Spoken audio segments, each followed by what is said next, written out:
everybody who might be hearing Erica and I chit chat as you're coming in. You are in the right place if you're here for the Body Aware LiveCast. So I'm going to give folks a minute or two to find us. And if you are here live and you want to indicate where you might be joining us from in the world, that's totally optional. You can go ahead and share that in the comments. And as I introduce Erica and as she tells us a little bit about her amazing work with Body Aware, I love the poster you have in the back. Well, I don't have a bookshelf, so it seemed like the only way to make it happen. Great. I'm always, I've watched you, I've seen other, authors have their Right. books beautifully displayed, and I was like, well, I'm going to make a poster It looks, because that's all I can do in my wall. it looks just great. I'm loving it. So I'm sharing this over on my personal feed because that's where Okay. some folks pick us up. And then we'll go ahead and get started. If you are here for the Body Aware Livecast, it is the release week for my friend Erica Hornthal and her first book, Body Aware. She has the poster up there. I have my signed copy here. I'm Dr. Jamie Marich with the Institute for Creative Mindfulness and the Dancing Mindfulness Program. And Erica is a good friend of Dancing Mindfulness. She's presented at our retreat. We've supported each other's projects over the years in social media. And so I'm just very, very delighted, Erica, to welcome you here and congratulate you on the release of the book.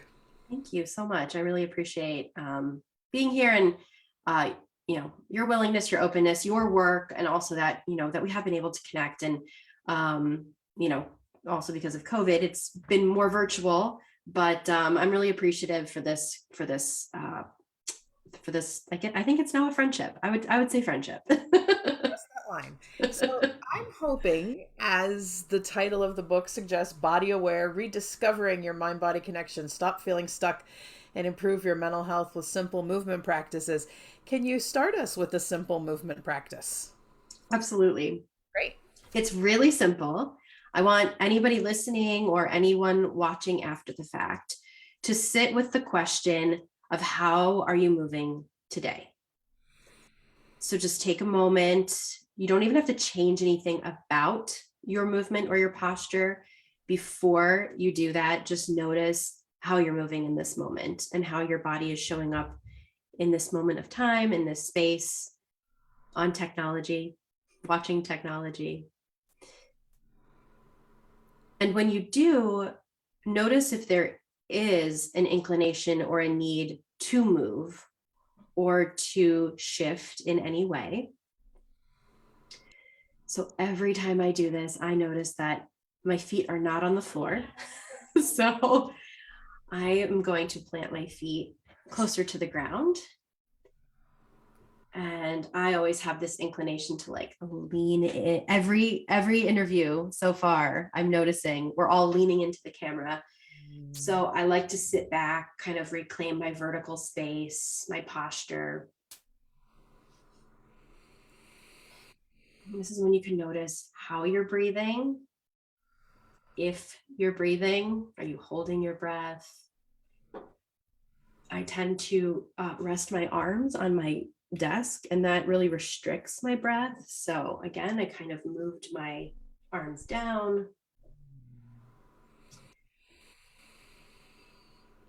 And so as you are becoming aware, body aware of how you're moving in this moment of time,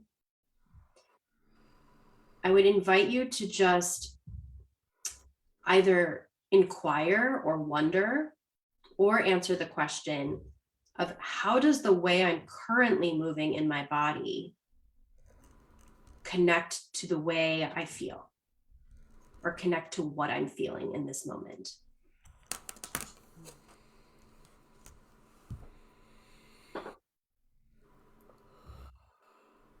And if it's a feeling that you are wanting to hold on to, then stay in that movement, stay where you are, indulge in it, maybe embrace it, invite that movement in.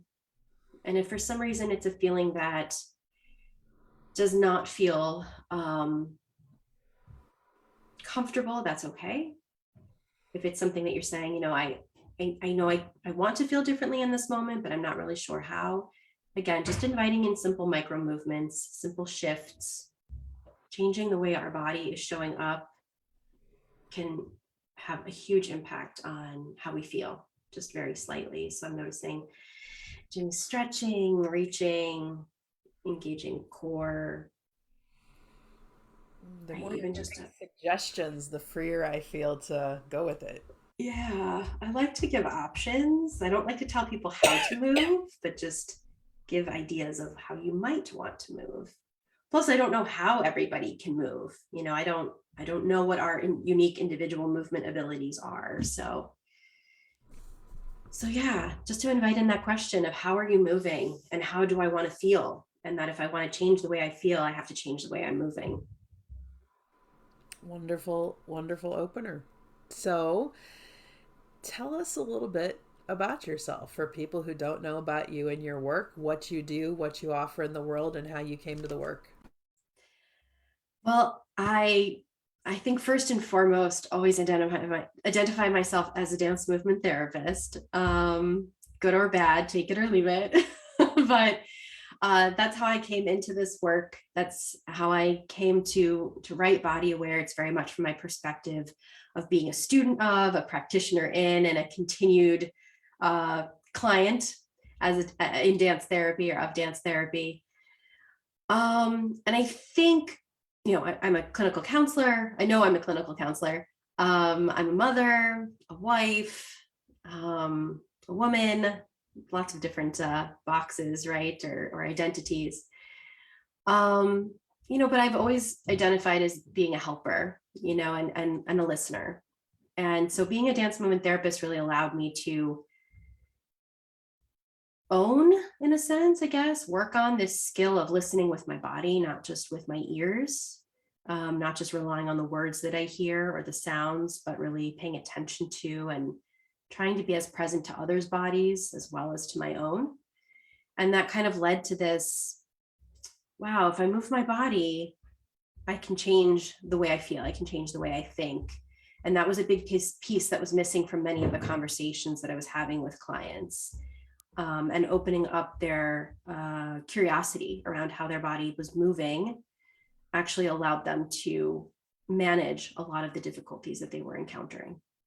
So that's a question I get a lot. I mean, as an expressive arts therapist who does a lot with mindful movement, as a trauma therapist who delivers EMDR, who instructs EMDR, I mean, I know about the importance of working with body, Yeah. listening to the body. Like I use an invitation a lot in my work to listen with your body, not just your head. What messages is your body giving you? But as you and I both know, for a lot of people who are disembodied for whatever reason, often because of the impact of trauma and dissociation, or being told shameful messages about their body, or the body conjuring up feelings that have been unsafe at other points in their life, a lot of people are, cut off from the body. Yeah. Or, maybe don't have the relationship we as therapists would hope they would have, to do some of this work. Yeah. So how do you start small? Because I think for people who follow my work, all this embodiment stuff sounds great, but they can feel a sense of overwhelm with clients who don't quite want to go there. Often it's because they don't quite want to go there. Right. Well, yeah, we can't take our clients where we're not ready to go, Right. or have experienced ourselves. Yeah. Anybody, whether it's a therapist or a therapist working with their clients, how do we start becoming body aware? So I laugh because I know I said this earlier this morning. I think I say it to myself. I've written this down a couple times, but I keep telling people that you start with what the cover tells you. And that simply just says body aware, right? Creating some new awareness around what I'm experiencing in this moment, so that it's not a prescription, it's not an intervention right away. It's a curiosity, it's a wondering, it's a question of, what am I experiencing? Mm-hmm. Because we're not looking to necessarily change anything. We, as many therapists know, want to meet our clients where they are, right? We want to meet ourselves where we are. And we have to do that by meeting our body where it is. So sometimes the inclination, right, is I'm hijacked, I'm, dysregulated. I need to go to the calm. Mm-hmm. But calm isn't accessed right away. We actually need to enter into and kind of align or identify at least with the overwhelm. Notice how that's showing up in my body so that I can make that shift, and then maybe invite in a calming rhythm or a presence or something a little slower, if that makes sense. So rather than it being a physical intervention, it's really an inquiry, of, if I'm feeling this way right now, how is that manifesting in my body? How is that showing up? And small ways to start shifting that. If it's my posture is, really closed, I'm not asking you to jump into the deep end and open up, but are there small shifts, just kind of a tilt of the chin, or maybe reaching up my eyes. Maybe I have to go in first, and really, really feel that closedness before I can relax a little bit and open up. So meet your body where it is and become curious and aware of what's happening in the moment. What are, in your work, some of the biggest reasons you've seen why people may even be hesitant to do that? Fear, number one, fear. And you alluded to this, right? That oftentimes it's not just that our body holds trauma. A lot of us have trauma that happened in the body, whether it was, a medical, a condition, or surgery, like actual, what's the word I'm looking for? Medical intervention. It can be, that I was touched inappropriately. I don't know how I feel about my own body because it's come with so many judgments and assumptions. I feel a certain way about my body because of what was modeled for me, because others didn't feel XYZ about their bodies. We're flooded with information and, information in lots of different ways on a daily basis. And we scroll through it and we don't even realize that it impacts our bodies until it gets to our mind, and then it's like, oh, wow, I've been carrying this for a lot longer than I realized. So, I think it's the fear, of this will be a big change. I know what it feels like to not identify with my body. And on some level, because it's familiar, it's comfortable. And it's very uncomfortable to make change and to go into something that we're uncertain of and unsure of. So it has to be done very gently. And I think slowly. What are some of, I mean, you already shared one of your strategies, which is inquiry. Is there Mm-hmm. another strategy that you might want to let us in on from the book that helps meet people where they're at to begin where they are? Yeah. I mean, I do later on kind of talk about the ideas of play and improv, not just inquiry, but curiosity. I even say, I can't remember exactly where, but I highlight the phrase curiosity killed the cat. That sometimes we're discouraged from being curious because it means danger, or something bad's going to happen. And I think on the contrary, we need to be curious about how we're showing up in this world, especially through our bodies, if we want to make permanent changes in our minds and our mindsets and our behaviors and our thoughts. So curiosity, self-compassion, which is it's a hard one. I have a difficult time with it myself from time to time. But play and improv, and that can be something as simple as, using your environment. I know we tend to reserve playgrounds for kids, but I see more and more, certain accounts and people on Instagram, adults, like going to a playground and just hanging, trying to cross the monkey bars, going down a slide. Like, these are ways that we can start to bring in playful movements without needing to buy equipment, without, really having to take too much time and effort necessarily to just start being playful and being imaginative again. Because, we do need that. We tell ourselves we don't, but we all need that. The coolest work I've seen as an expressive arts therapist doing dancing mindfulness is watching people reconnect, adult people reconnect with their sense of play. Yeah, I remember engaging in it at your retreat years ago. It was like just watching a group of people explore, their imaginations, like through movement, and not, not make it be anything, but just notice what comes up, very authentically. It creates it looks like we're childlike again. Oftentimes it looks like we're playing as children. And I mean, sometimes it's the inner child, but I think it's just a reminder that we need play all the time. It's just that we don't leave room for it in our days as much as we used to. So how did the book come to be? Well, I mean, I think originally it was like the seed of, hearing, you should write a book, you should write a book, you should write a book, you should write a book. And my voice was always like, okay, I'll think about that, someday. And the judgment of like, well, I'm not a writer, or that's not my job. I'm a dancer, or I'm a therapist.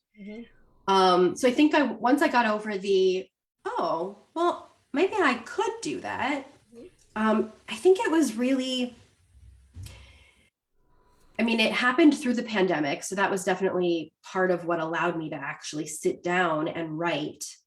But a lot of it was realizing that because of how I practice, and that I'm licensed as a therapist in Illinois, and being so passionate about sharing the work of dance movement therapy, that perhaps a book was a way to get my orientation and why I do what I do and why I love what I do outside of my scope of practice, quite literally, so I don't see people in New York, right, but now they get a piece of, what they might experience in a session with me, or how they can start to engage in movement for mental health. And I think that's really what propelled it, and then I'm sure, as you've experienced, it's kind of like it starts to write itself at some point. You start to bring in your own experience and your own embodied experience and composites of clients and scenarios. And it just kind of took on a life of its own. And then it showed up on my doorstep, and now we're here.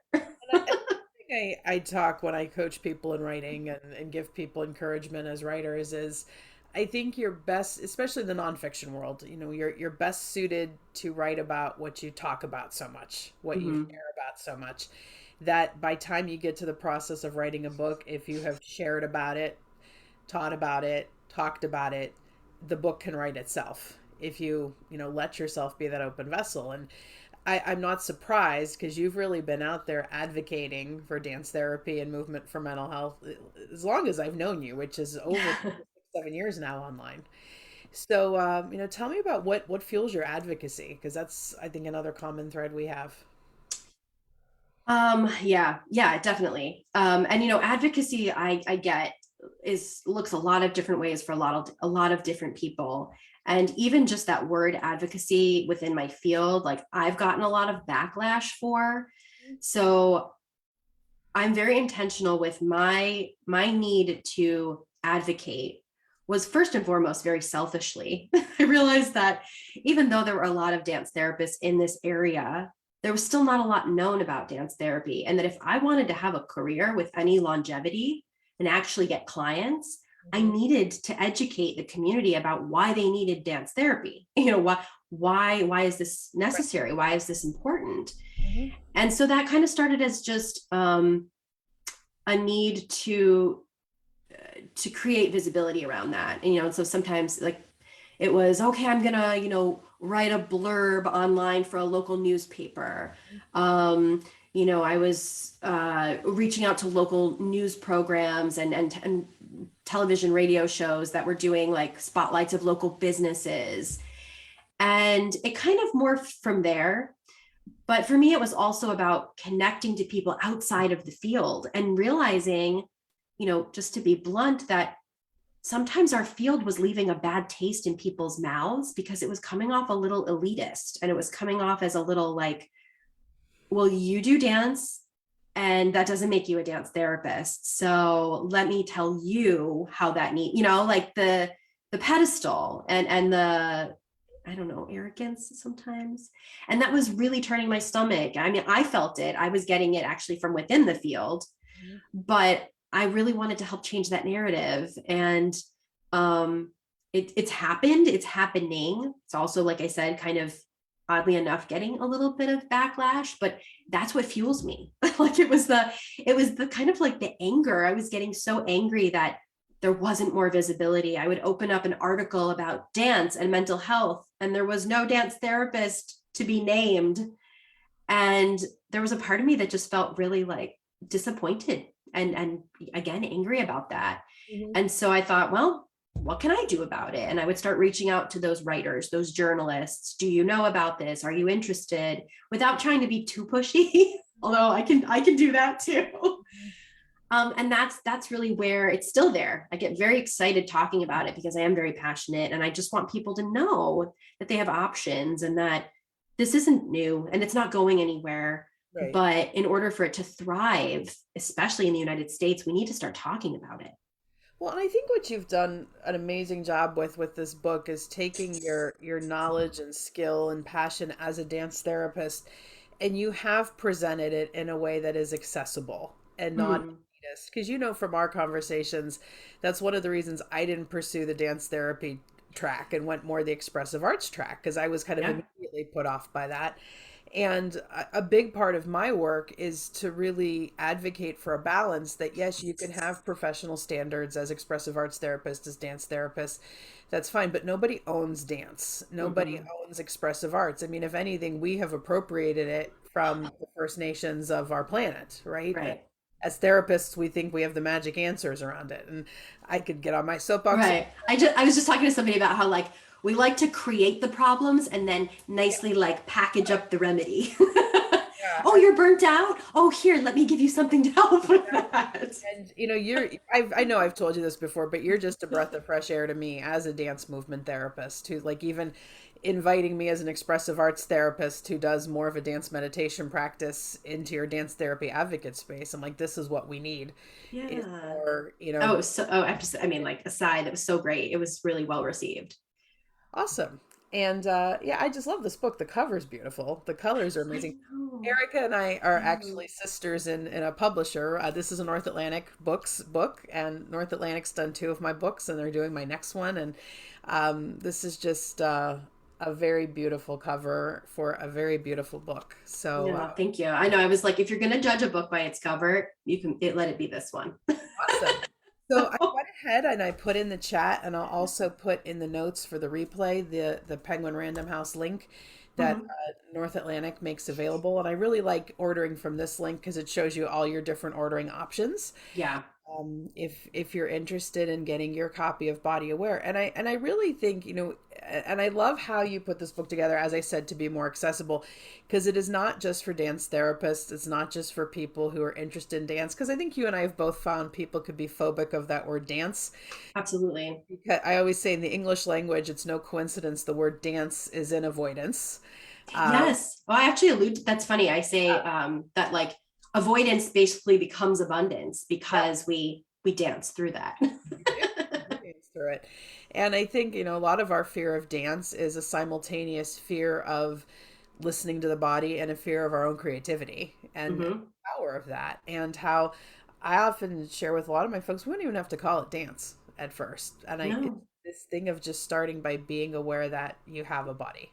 Yeah, absolutely. And you know, oddly enough, I don't really talk about dance per se in the book. I mean, once I introduce dance therapy just as being my perspective and my foundation for what I've learned and what I'm sharing, um, I think the only other time I allude to the word dance is in one chapter because I call it the dance of resilience. Yeah. But it has nothing to do with dance. There's no dance directives. And I much prefer to use the word movement. I think it's a much more accessible term, but even that needs to be redefined, which is the introduction basically to, or the first chapter of the book is like, what is movement? You know, why do we have all these misconceptions about what movement is?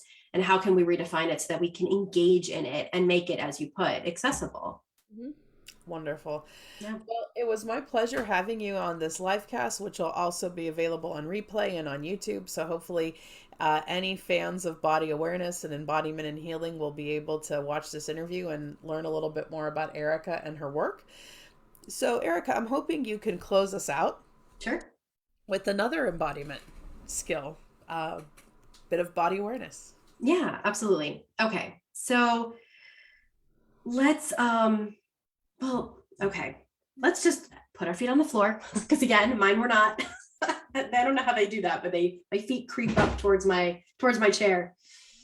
And I'm just going to create a little bit of spaciousness. One modification there. Yeah. I have worked with some people in wheelchairs who don't have feeling below their legs, and Sure. say, what if I can't put my feet on the floor literally? What might be an alternative you'd use there? Yeah, I appreciate that, because I usually, it's funny, in my groups I say either put your feet on the floor or rest them against something. So usually if you are chair bound or sitting in a chair, there may be footrests, or I don't know if people would have these accessible to them, but you can rest, what are they, like yoga blocks, or even a stack of books, so if you have something where you can just rest your feet on. I appreciate that. It's funny, I bring it into my groups and put me in a 13-inch screen and I forget about that. So thank you for the accessibility piece. The intention is that we are lengthening, in a sense, right? Engaging in the length of our body so that we're not shortening or limiting our capacity to expand into space. So the idea is we want our feet down, right? Reaching down toward the floor. And we're going to lift in, that's not a word, lift or lengthen our body as best you are able to. And just invite in some breaths. So I like to remind people to breathe in through their nose if possible. And as you exhale, just drop the jaw and allow breath out your mouth. And even just noticing as we're breathing, how that shifts our posture, how that might just gently soften our torso. And I'm going to invite folks to create some expansion, whatever that means for you. So it might be, again, just a gentle rise of the chin. It might be an actual lifting of the arms. So I'm noticing my need to reach up. Even to take up space outside or to the side of me, if that's possible.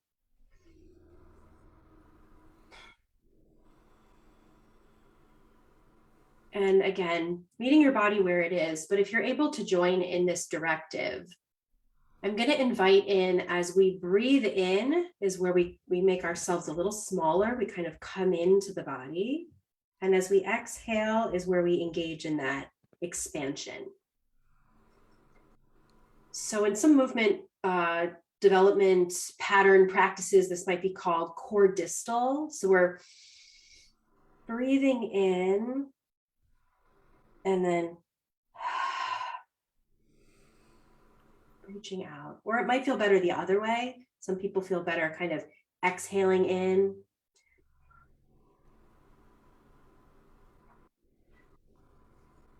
and inhaling out. And it's just this practice of kind of coming into the self and noticing how much I'm able to give, or the need to reach out, the ability to expand. I'm using my arms, but you can just use your chest. You can use your torso. If your movement is feeling more limited in this moment and you have access to moving your face, you can do it with your eyes, right? Just kind of closing our eyes and then allowing them to open up. And then just finding a gentle resting place and just taking inventory of if and how that may have shifted your mindset in any way.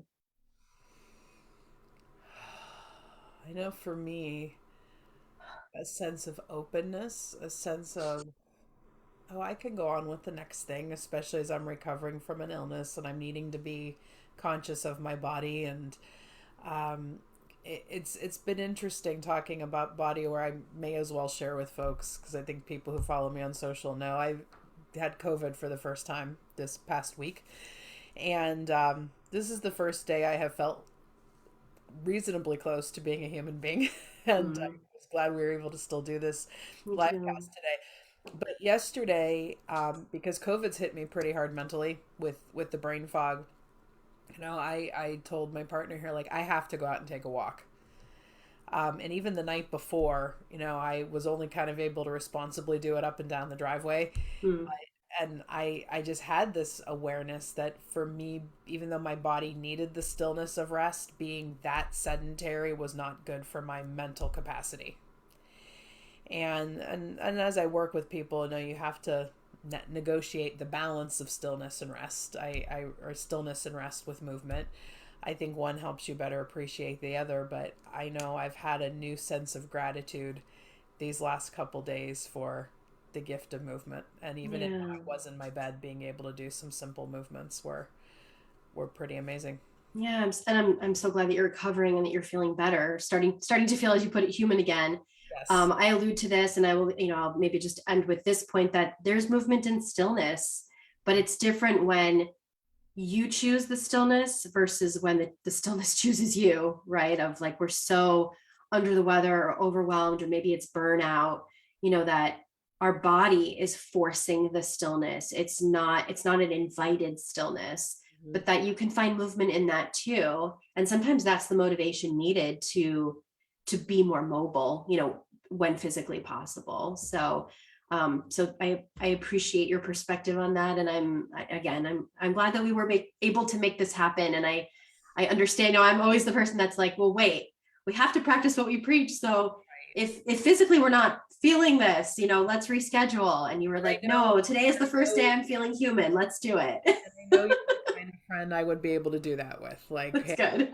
we gotta pause this. But It it was great happens. for this to be kind of my first thing back, if you will. Yeah. Oh, me too. Me too. And I really appreciate it so much. Body Aware is now available wherever books are sold from North Atlantic Books. The publisher and the author who just joined us is Erica Hornthal. Thank you for being with us, Erica. Thank you so much. Feel better, and best of luck with your books. That, I mean, you're already books, but I'm excited to read the ones that are coming down the pipeline.